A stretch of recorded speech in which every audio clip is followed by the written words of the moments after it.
नमस्कार, स्वागत कर रहल छी जागू मैथिल में। हम शिवम कुमार चौधरी, कैमरामैन दिलीप के संग। बता दीजिए, दरभंगा में बीतल काल्हि खुना एकटा बहुत शर्मनाक करऽ वाला घटना घटित भेल हन।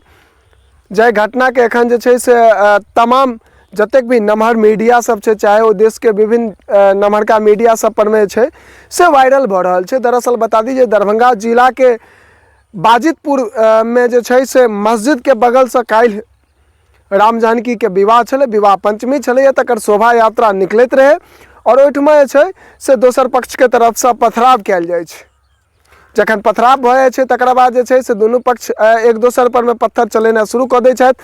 पत्थर चलाबैत चलाबैत दुनू तरफ से लाठी सोटा निकलै छै और एक दोसर पर में लाठी सोटा जे छै से बरसनाइ शुरू भऽ जाइ छै।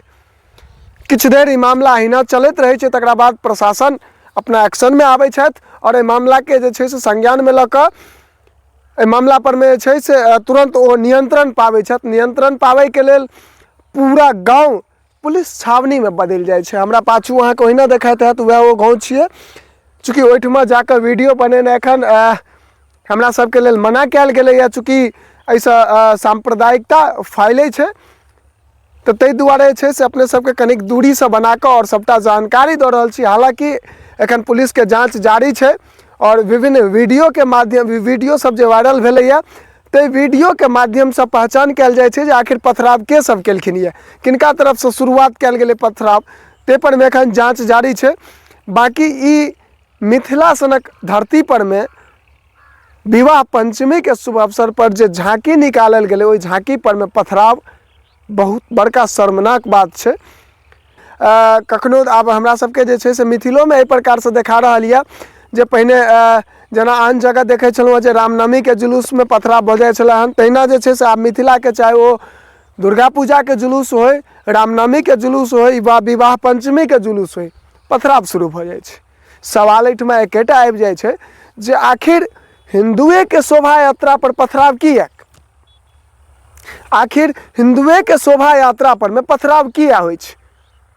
ई बहुत बड़का एकटा सवाल छै। आन पंथ के जे छै से सेहो धार्मिक काज सब होइ छै, ओहि पर में पथराव नहीं होइ छै। सवाल छै, बहुत नमहर सवाल छै। और हर एक जगह जखन पथराव होइ छै तऽ ओहिठमा देखल जाइ छै जे पथराव केनहार जे छै से एकटा समुदाय के लोक रहै छथिन। आखिर ई किया? आखिर एहि प्रकार के ई जे छै से किया? ई सवाल छै और एहि सवाल के संग चाहब जे सबगोटा वीडियो के अधिक से अधिक शेयर कऽ लिअ। अहाँ सबके स्क्रीन पर में छै से ओहिठामका जे किछु वीडियो वायरल भऽ रहल छै से कनेक्टा के क्लिप लगा रहल छी। ओहि चीज के अहाँ सब देखैत वीडियो के अधिक से अधिक शेयर कऽ लिअ।